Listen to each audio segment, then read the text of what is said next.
السلام علیکم ناظرین، موسم نے ایک بار پھر سے رنگ بدلنا شروع کر دیے۔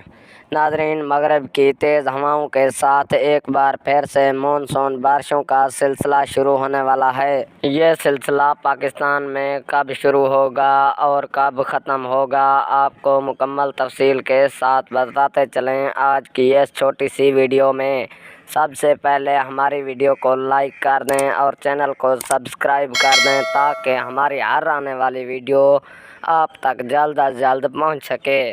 ناظرین، محکمہ موسمیات نے الرٹ جاری کر دیے ہیں کہ اگلے 24 گھنٹوں کے دوران تیز ہوا کے ساتھ موسلادھار بارش کے امکان جاری کر دیے ہیں۔ ناظرین، آپ کو بتاتے چلیں، مغرب کے ممالک سے تیز ہواؤں اور تیز آندھیوں کا پاکستان میں داخلہ شروع ہو چکا ہے۔ ناظرین، اس سلسلے کا اختتام اکتوبر کے دوسرے ہفتے میں ہوگا۔